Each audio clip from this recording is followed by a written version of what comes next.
जंगल के बीचों बीच जहाँ पेड़ों की छां दिन को भी शाम जैसा बना देती थी, वहीं एक छोटा सा परिवार रहता था। यह परिवार इतना गरीब था कि उनके लिए पक्के का घर ख्याल भी किसी सपने जैसा था। पर मन मजबूत था, इरादे सच्चे थे, और सबसे जरूरी एक दूसरे का साथ का सहारा। इस परिवार में थे सास गोदावरी, सास ससुर रामू और उनकी नई नवेली बहू राधा। राधा शहर से आई थी, जहाँ उसने कभी ऐसे जीवन ना देखा था। वहाँ घर की ईंट पत्थर के होते थे, रसोई में चूल्हे नहीं गैस होती थी, और चारों ओर शोर भरा जीवन था। लेकिन इस जंगल में शांति भी थी, संघर्ष भी, और साथ ही प्रकृति की अद्भुत संगम भी। रामू काका ने अपने हाथ से जंगल के बड़े बड़े साल और शाखुओं के पत्ते को इकट्ठा कर एक छोटा सा घर बनाया था। लकड़ी के मोटे तनों को बांस की रस्सियों से बांधकर ढांचा खड़ा किया गया था। ऊपर बड़े बड़े पत्तों को परत दर पर रत इस तरह लगाया गया था कि बारिश की एक बूंद भी अंदर ना जाए।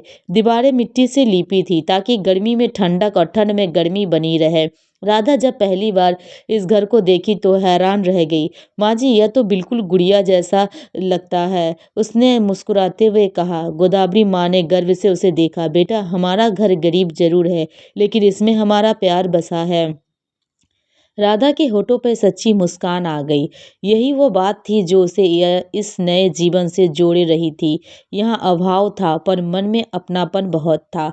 इस घर का हर सामान किसी न किसी जुगाड़ का कमाल था।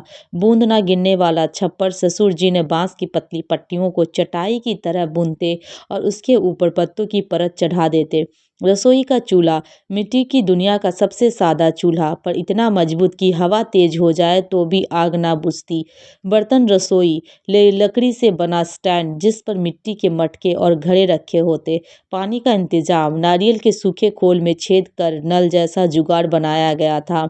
रात के दिए केले के पत्तों से बनाए गए छोटे कटोरे जिनमें सरसों का तेल और रुई का फावा डालकर दिया जलाया जाता। राधा कभी कभी इन गुणों को देखकर सोच में पड़ जाती।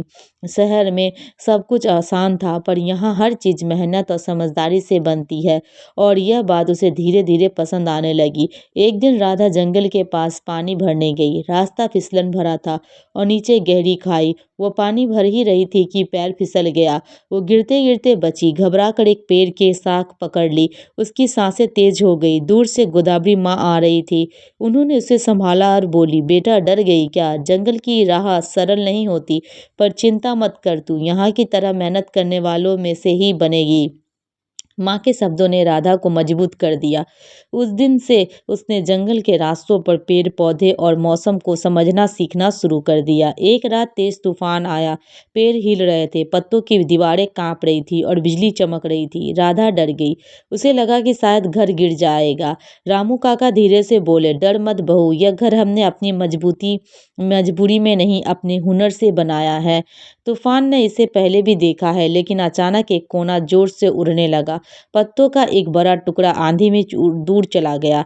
तीनों मिलकर उसे बचाने की कोशिश करने लगे, पर हवा इतनी तेज थी कि संभालना मुश्किल था। तभी राधा ने देखा कि घर के पीछे एक पुराना बड़ा दुपट्टा पड़ा है। उसे गोदावरी माँ चटाई ढकने में इस्तेमाल करती थी। उसने तुरंत वो लाया और बांसों को कसकर बांध दिया। दुपट्टे ने पत्तों को इस कोने को आंधी से बचा लिया। गोदावरी माँ भावुक होकर बोली, देखा रामू, हमारी बहू भी अब यहीं की बेटी हो गई है। राधा मुस्कुराई। उसे लगा वो अब वास्तव में इस घर का हिस्सा बन चुकी है। अगले दिन जब तूफान शांत हुआ, घर काफी हद तक बचा था।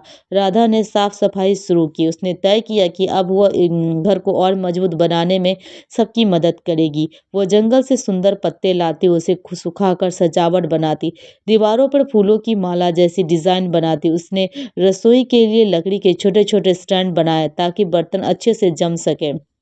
राधा के हुनर से घर अब पहले से ज्यादा सुंदर दिखने लगा। वो अक्सर कहती, माँ जी, गरीब कोई अभिशाप नहीं, बस मेहनत और समझदारी की जरूरत होती है। गोदावरी माँ गर्व से खिल उठती। कुछ दिन बाद नजदीकी गांव के लोग जंगल में आए। उन्होंने घर को देखा तो चकित रह गए।